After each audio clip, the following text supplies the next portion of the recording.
అంటే నాకు డౌట్, పై స్థాయిలో కేసీఆర్ గాని రేవంత్ రెడ్డి గాని ఒక ఏకాభిప్రాయంకి వచ్చారంటారా? ఏమైనా వాళ్ళు ఖచ్చితంగా వస్తారు. దోపిడీ వర్గాలు ఎప్పుడు కలిసే ఉంటాయి. ఎందుకంటే మొన్న రేవంత్ రెడ్డి, నేను కేసీఆర్ పైన కొట్లాడను, పాపం ఆయన క్రియాశీల రాజకీయాలకు దూరంగా ఉండు, ఆయన ఆరోగ్యం బాగాలేదు, ఆయన మళ్ళీ యాక్టివ్ పాలిటిక్స్ లోకి వస్తేనే ఆయన పైన కామెంట్ చేస్తా అంటాడు. ఇదేమనుకోవాలి? వాళ్ళంతా కూడా తోడు దొంగలే. అలీబాబా 40 దొంగల కథ లెక్కనే ఉంటుంది అంతా. ఓకే, అంతే. వాళ్ళని వాళ్ళు తిట్టుకున్నా, కొట్టుకున్నా, కొట్టినట్టు జరిగినా, చంపుకున్నా, నేను ఏది మనం అదేదో శాశ్వత వైరుధ్యంగా, శాశ్వత పగగా మనం చూడొద్దు. దోపిడీదారులు, దోపిడీ దొంగలు ఎప్పటికీ కొన్ని సందర్భాల్లో కొట్టుకున్నట్టు ఉంటారు, అంతేగాని పెట్టుబడిదారులు కొట్టుకున్నట్టుంటారు, భూస్వాములు కొట్టుకున్నట్టుంటారు. కానీ వాళ్ళ ఐక్యతని ఎవ్వడు కూడా, అది పెవికాల బంధం, అది ఎవడు వేరు చేయలేడు, ఫెవికాల్ బంధం. కాబట్టి మనం ఏమి ఉత్తగానే అబ్బా వాళ్ళు కొట్టుకున్నారా, వాళ్ళు తిట్టుకున్నారా అని అనుకుంటాం. ముత్తదే బేకారు ముచ్చట. రీసెంట్ గా జూబ్లీహిల్స్ లో ఎమ్మెల్యేగా గెలిచిన నవీన్ యాదవ్ కి మళ్ళీ మంత్రి పదవి ఇస్తే బాగుంటది అని చెప్పి కొంతమంది అభిప్రాయపడుతున్నారు. ఇస్తారంటారా? అలాంటి అవకాశం ఏమైనా ఉంటుందా? ఆల్రెడీ అజారుద్దీన్ కి మంత్రి పదవి ఇవ్వడం జరిగింది. అప్పుడు ఎట్లా ఇస్తారు? కొత్తగా ఏదో మీడియాలో అన్ని ఇటువంటి కథనాలు. అంటే బీసీ ఎమ్మెల్యే అనే విధంగా బీసీ కోణంలో పార్టీలో బీసీలు చాలా మంది సీనియర్లు ఉన్నారు కదా. ఆల్రెడీ మీరు అన్నట్టు ఆ నియోజకవర్గానికి ప్రాతినిధ్యం వహించిన అజరుద్దీన్కి ఇచ్చిండ్రు. ఇంకా అట్లా కొత్త నిన్నగాక మొన్న ఇది వచ్చిండు పార్టీలోకి. పార్టీలోకి ఎప్పుడు వచ్చిండు చెప్పు? మొన్న ఎలక్షన్స్. మరి ఎట్లా ఇస్తారు అంత తొందరగా? అట్లా ఏం జరగపోవచ్చు, అలాంటి అవకాశం ఉండదు నేనైతే అనుకో.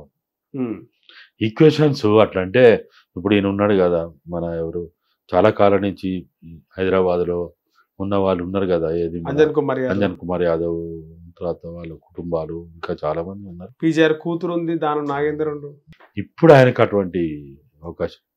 మొన్న నవీన్ యాదవ్ తండ్రి శ్రీశైలం యాదవ్ కొన్ని కామెంట్స్ చేసిండు, మీకు కూడా బాగా పరిచయం ఉండొచ్చు. అప్పటి నుంచి ఆయన కూడా బీఆర్ఎస్ లో మొదట్లో వెహికల్ ఇప్పించిండు, ప్రచార రథం అనేది. అప్పుడు ఏం జరిగింది అసలుకి? ఆయన మొదటి నుంచి కూడా ఇక్కడ చాలా మంది తెలంగాణ వాదానికి, నినాదానికి చాలా రకాలుగా సహాయ సహకారాలు చేసిండు. డబ్బు ద్వారా చేసిండు, సమయం ద్వారా చేసిండు, మేధస్సు ద్వారా చేసిండు,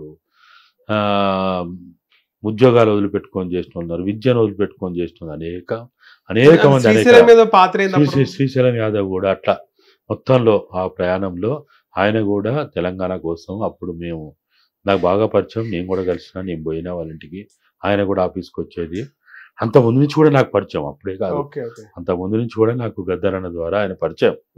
కాబట్టి తర్వాత అప్పుడప్పుడు ఏదన్నా ఈవెన్ లెఫ్ట్ పార్టీ మీటింగులు పెడితే కూడా ఏదైనా ఆయనకు చేతైన సాయం చేస్తాడు. ప్రజా సంఘాల మీటింగులు అవి పెడితే సాయం చేస్తుండే. అట్లా మేము 2001లో టీఆర్ఎస్ తెలంగాణ అన్నప్పుడు ఆయన అప్పుడు జిహెచ్ఎంసీ ఎన్నికలప్పుడు కూడా ఆయన కొంచెం సాయం చేసిండు, ముందు చేసిండు. ఆయన ఒక్క తెలంగాణ అంటే టీఆర్ఎస్గా కాకుండా చాలా వాటికి కూడా చేసేది, అట్లా టీఆర్ఎస్ కూడా చేసిండు. అట్లా వచ్చేది, కలిసేది, పోయేది, ఇవన్నీ జరిగేది అప్పుడు.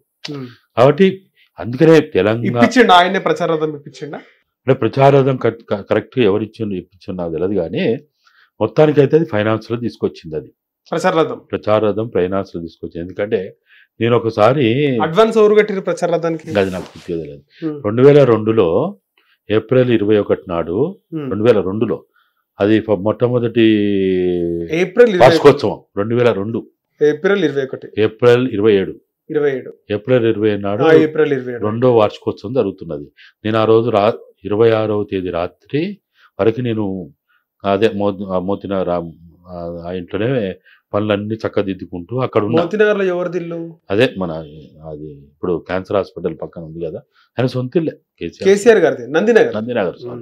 నందినగర్ ఆ ఇంట్లో తెల్లారి వరకు అక్కడ పనులలో ఉన్నా.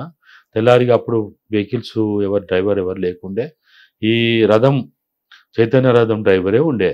ఆయనే తీసుకొని 6 గంటల ప్రాంతంలోనేమో నేను అక్కడ ఉండేది, కూకట్పల్లి హైదర్ నగర్లో ఉండేది. నేను ఆ రథంలోనే ఇంటికి పోయి ఫ్రెషప్ అయ్యి మళ్ళా వచ్చే క్రమంలో పంజగుట్ట దాటి ఇప్పుడు ఆంధ్రజ్యోతి ఎదురుగా శ్మశాన వాటిక ఉండే కదా, ఆ శ్మశాన వాటిక దాటుతున్నా నేను. ఒక్కసారిగా ఒక నలుగురు వచ్చి బండిని ఆపారు. ఆపి డ్రైవర్ పక్కన డోర్ గుంజారు. నాకు ఒక్కసారి అంటే మనం ఊహించాం కదా ఏం జరిగిందా అని కొద్దిగా ఒక్క నిమిషం అట్లా కొన్ని సెకండ్లు ఆందోళన అయింది.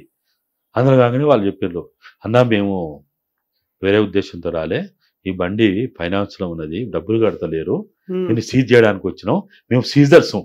ఓకే, అప్పటి కలర్ అంత ఉందా? పింక్ కలర్ అంతే? పింకే రథము అది. ఓకే, ప్రచార రథం పింకే. ఫోటోలు ఉన్నాయా? కేసీఆర్ ఫోటో ఉందా? అన్నీ అది. ఓకే, అన్నీ బైక్ సెట్లు గీక్ సెట్లు అన్ని అంతుంది. నలుగురు సీజ్ చేయడానికి వచ్చారు. వచ్చి అన్న ఇది మేము ఎన్ని నెలల నుంచి కడుతున్నారు మరి వాళ్ళ లెక్కల ప్రకారం ఏదో గడువు చాలా అయిపోయిందన్న, చాలా చెప్పినాము, చెక్కులు ఇచ్చిండ్రు, బౌన్స్ అయినాయి, ఇక సీజర్ వాళ్ళకి ఏదో ఉంటుంది పద్ధతి. వాడు ఎవడో 3-4 నెలలుగా కట్టకపోతే ఏమైందో ఇంకతో వాళ్ళు ఫైనాన్స్ తోడు సీజర్స్ కప్ప చెప్తారట, సీజ్ చేసే వాళ్ళకి. వాళ్ళు అదొక వ్యవస్థ, వాళ్ళకు వ్యవస్థ, వాడికి లైసెన్స్ ఉన్నట్టు వాడితో కథ. వాడు చేస్తారని ఏం చేయాలని అర్థం కాలే. ఇక మనం గొడవ పడలేము, ఆడ టైము అప్పటికే 8:39 అవుతుంది. వదిలేసిరా మళ్ళీ బండి? నేను ఆడ వదిలేసి ఆటో పట్టుకొని నందినగర్ పోయినా.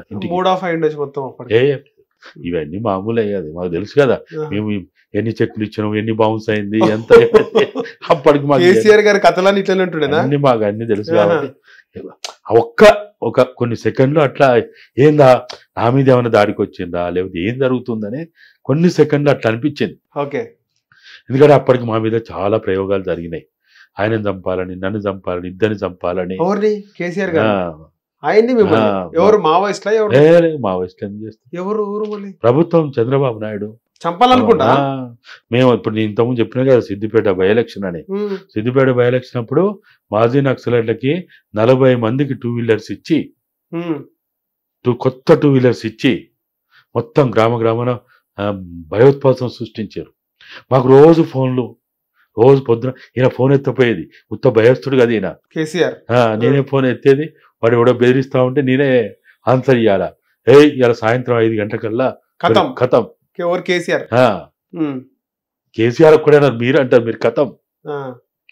ఇట్లాగా ఇవన్నీ చూసినాం కాబట్టి పెద్దగా ఏమనిపించలే. కానీ అప్పుడు ఇంత టెక్నాలజీ, మీడియా ఇంత లేదు, ఫోన్లు లేవు, భయం అవుతున్నాయి కదా. ఫోన్ వచ్చింది, ఫోన్ అప్పటికి వచ్చింది 2002. అంటే చిన్న ఫోన్లు, తక్కువ మంది దగ్గర ఉంటుండే ఫోన్లు కూడా, చాలా తక్కువ కదా సార్ ఫోన్. ల్యాండ్ లైన్లు ఎక్కువ ఉండేవి అప్పుడు. ఎన్ని సెకండ్లు మారితే అన్ని డబ్బులు కదా. అవును, డబ్బులు లేవు కదా ఇట్లా. కాబట్టి వాడాలంటే భయపడేది. సరే, మొత్తానికి ఏంటంటే టిఆర్ఎస్ శ్రీశైలం యాదవ్ ఆయన కాంట్రిబ్యూషన్ ని మనం ఎప్పుడు ఎవరికి తక్కువ చేయొద్దు, ఎవరి కాంట్రిబ్యూషన్ కూడా తక్కువ చేయొద్దు. అరే బిచ్చగాళ్ళు సంఘం పెట్టుకొని తెలంగాణ కోసం పనిచేసిండ్రు, బిచ్చగాళ్ళు డబ్బులు ఇచ్చిన వాళ్ళు కూడా ఏమన్నా వాళ్ళు శాతైన పని చేసిండ్రు. డబ్బులు అంటే ఏంది? కోట్లు ఇచ్చిన డబ్బులా, రూపాయి ఇచ్చిన డబ్బులే, అంతే అంతే. ఎవరికి తోచింది వాళ్ళు ఇచ్చిన అంతే కదా. అరే సమయం ఇచ్చిన, ఎవ్వరికి తోచినంత వాళ్ళు చేసిండ్రు. అట్లా శ్రీశైలం యాదవ్ కూడా ఆయనని రౌడీ అనడం కానీ ఇంకేదో అనడం కానీ మూర్ఖత్వం అవుతుంది. అది తిన్నింటి వాసాలు లెక్క పెట్టినట్టు అవుతుంది. హిట్ టీవీ యాప్, ఇందులో short news, live news, entertainment shows, movies, digital magazines తో పాటు మీ జిల్లా వార్తలను కూడా ఫ్రీగా చూడొచ్చు. ఇంకెందుకు ఆలస్యం, వెంటనే హిట్ టీవీ యాప్ ని డౌన్లోడ్ చేసుకుని ఫ్రీగా ఎంటర్టైన్మెంట్ పొందండి. Hit TV app, hit TV app, please download hit TV app. Hit TV app ని ఫ్రీగా డౌన్లోడ్ చేసుకుని ఎంజాయ్ చేయండి. మీకు నచ్చిన ఎంటర్టైన్మెంట్ కోసం హిట్ టీవీ యాప్ ని ఫ్రీగా డౌన్లోడ్ చేసుకుని ఎంజాయ్ చేయండి. హిట్ టీవీ యాప్ ని డౌన్లోడ్ చేసుకుని ఆస్వాదించండి, ఆశీర్వదించండి. ఇంతమంది సెలబ్రిటీలు హిట్ టీవీ యాప్ ని డౌన్లోడ్ చేసుకోండి అని చెప్తున్నారంటే ఎంత మంచి యాప్ ఆలోచించండి. అమెరికా అమెరికా అమెరికా అమెరికాలో చదవాలనుకునే వాళ్ళకి విశ్వసనీయమైన పేరు మన శౌర్య కన్సల్టెన్సీ. UK లో 1 year masters, UK లో 1 year masters, 2 years work permit up to 5 years visa. Contact Shaurya Consultancy. Contact 89851 89851.